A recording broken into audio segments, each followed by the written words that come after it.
All right, let's jump into this first story. We got this from the Daily Mail. Really? Moment the View audience gasps when liberal host Joy Behar tells East Ohio town where toxic train derailed that it had it coming after voting for Trump. She kind of said that. You know, whenever I hear stuff like this, I'm like, oh, let me listen to this. What did she really say? And what she really said was they voted for Trump. He had this guy on his team who was deregulating the stuff.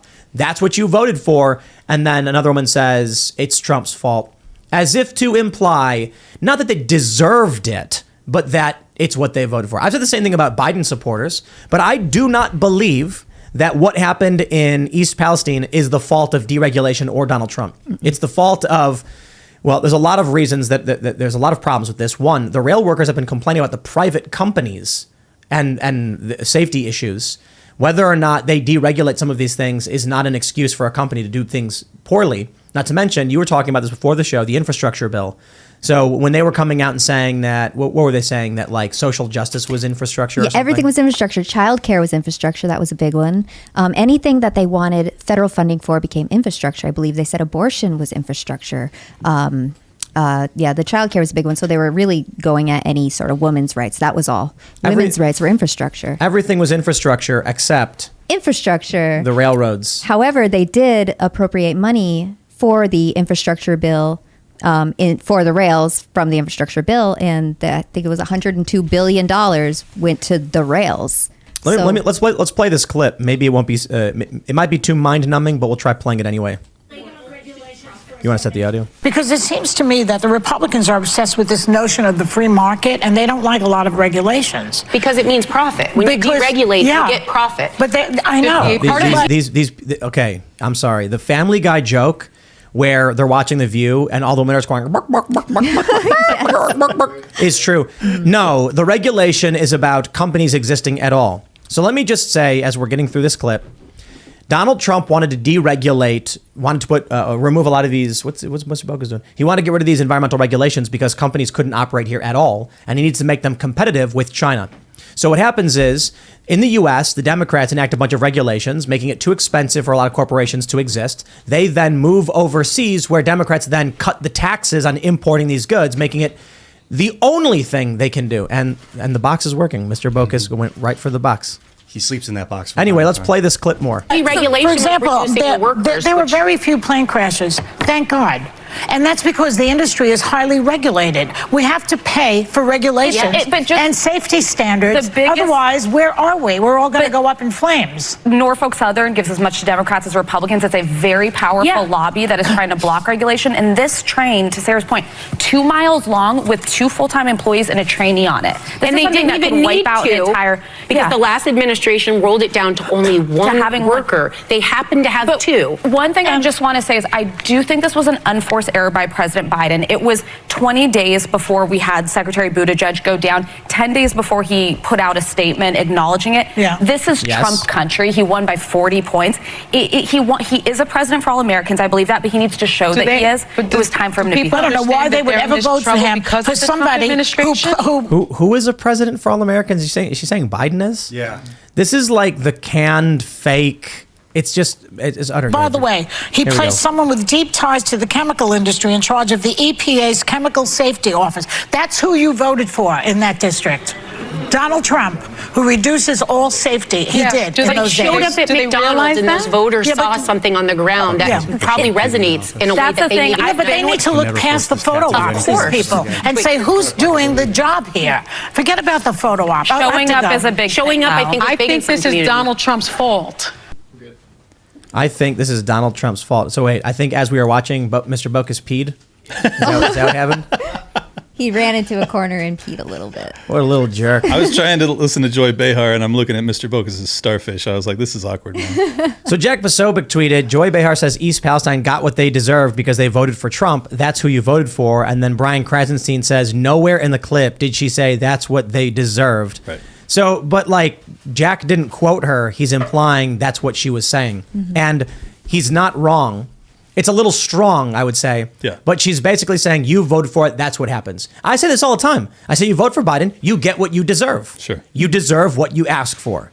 But I don't believe what happened in East Palestine is a problem with Donald Trump, because Joe Biden has been president now for 2 years, And so what? Like that, the 2 years Joe Biden was trapped in that cube or whatever, that sheet that the Zod got trapped in Superman 2 or whatever. Like he's just frozen in time, like spinning through space, unable to enact any of these policies, unable to fix anything. And then after the train derailment happens, he's frozen in ice. And Buttigieg was fell into a crevice somewhere, and they were trying to get there, but they really couldn't. It's still Trump's fault. Biden's been president for 2 years. How is it Trump's fault? What is wrong with these people? They're insane. Here's the problem too: is like because the Democrats always believe in regulation. They make it so that our industry, our domestic industry, particular infrastructure industry, including airlines as well as railways, are not competitive globally. So then they turn around and they say, okay, well, we have to have harsh regulations to protect for liability for disasters.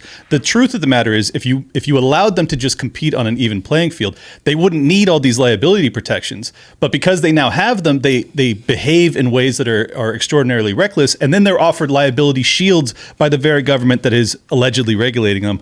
At the end of the day, the only people that get hurt are the people in these towns, and it's just tragic. Mind-numbingly annoying. Yes. That no matter what happens, it's Donald Trump's fault. It's like my guy. It is 2/3. It is 2/23/2023. That's the date. It is February 23rd, 2023. 25 months. It has been 25 months since Donald Trump was in office. Not to mention there's a lame duck session. And they're like, well, clearly the train wreck that happened, a couple weeks ago, Trump's fault. Trump's fault that it happened. Because, all the things Trump did, Biden just didn't know, right? Until now. And I believe it was $1 billion that they passed for infrastructure in December of 21.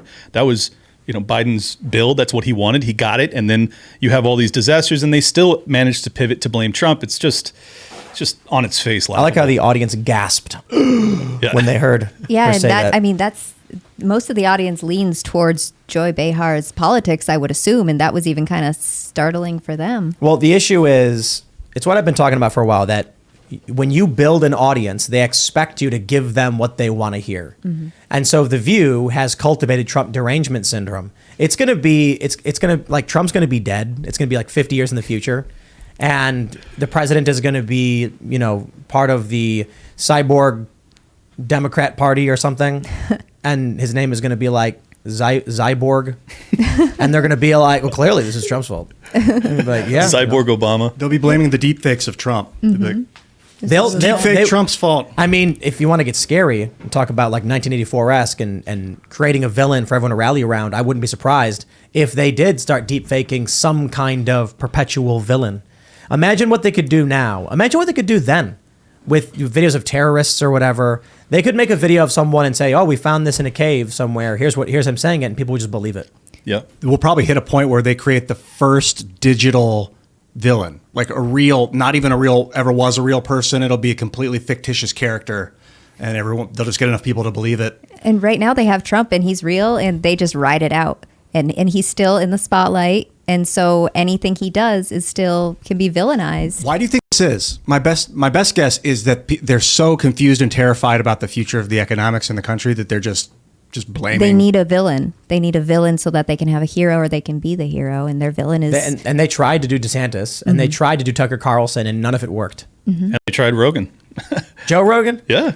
Kind of. I don't think really. Like they really tried Tucker and DeSantis. Like they're trying DeSantis. During the COVID period, it seemed like they really went after Rogan for a couple months, and then everyone's like, "We've listened to this guy talk for thousands of hours. You're not going to convince us otherwise." But I agree. I mean, Trump, I think, is clearly he's the galvanizing whipping post of our society. Like that's what they use to beat every time they screw up terribly, and they can still say, well, you guys screwed up and you voted for this clown for 4 years and now everything's a disaster because of him. The reality is it's almost none of it's Trump's fault. None of the things he wanted to do got done because he had the deep state working against him the entire time. He couldn't do anything.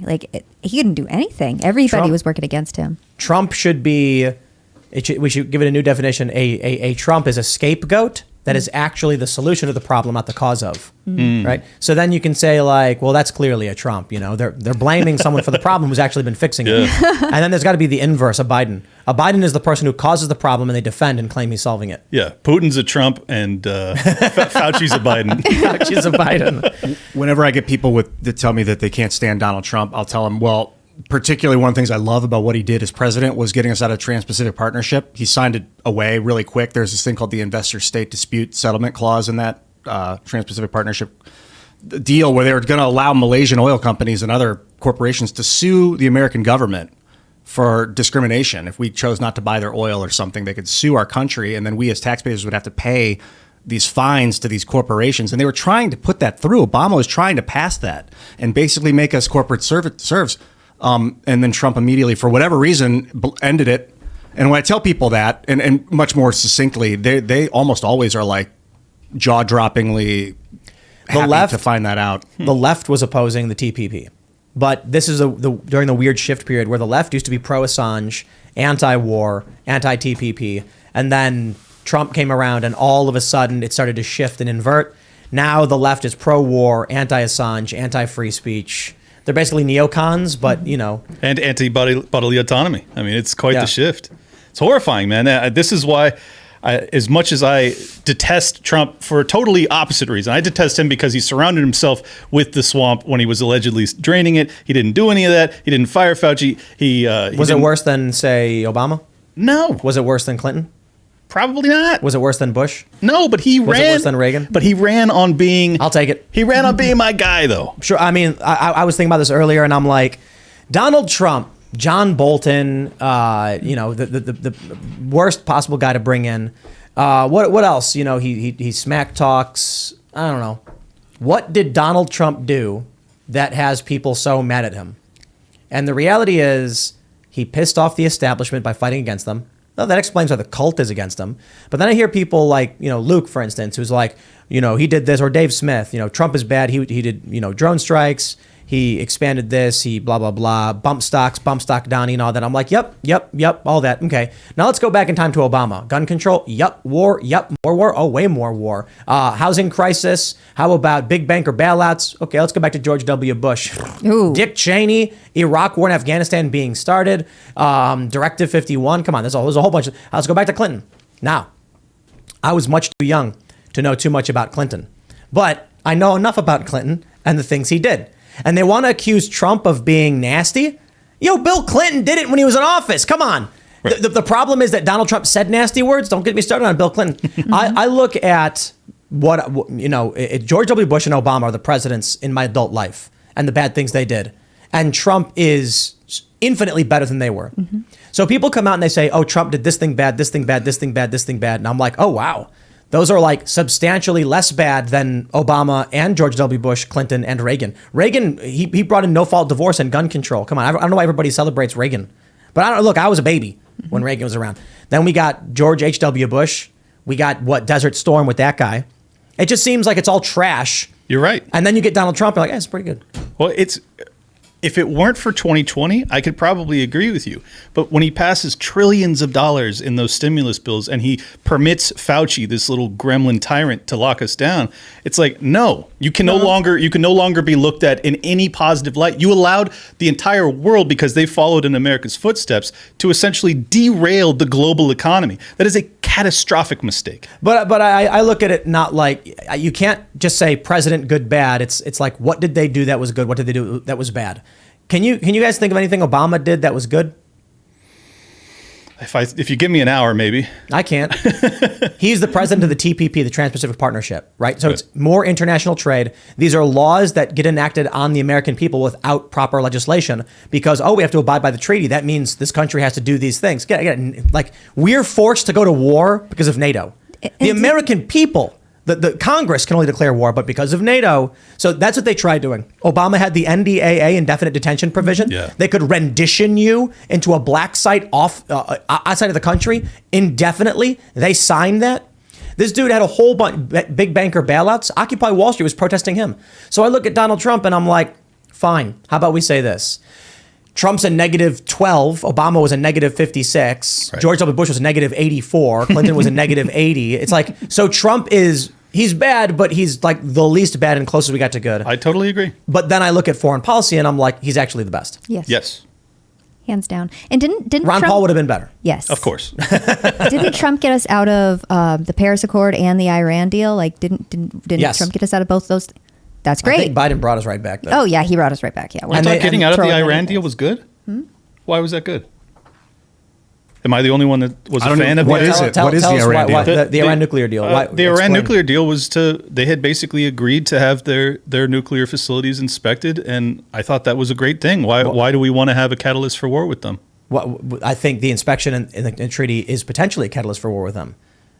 Well, I think that if you're inspecting it, then you know that they're not creating nuclear weapons. There's no, imperative to strike. So Who enacted? Who was the president? Which administration brought about the Iran nuclear deal?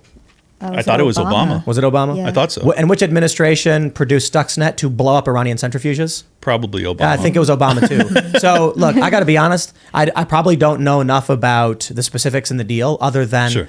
I'm typically anti-interventionist, and if they Yes. don't give me a good reason why they're engaging in these kinds of policies, Sure. So I can only say this.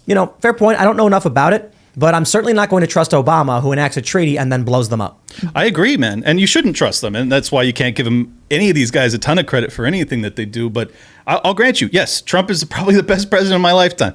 We still had 2020, which was maybe the worst year of my lifetime. Yeah, but it's the governors who did it. You can blame Trump for a lot. I mean, he should have got rid of Burke, should have got rid of Fauci. He shouldn't have promoted lockdowns in the first place. That gave the launching point to these governors. And he probably could have used some emergency powers to stop some of it.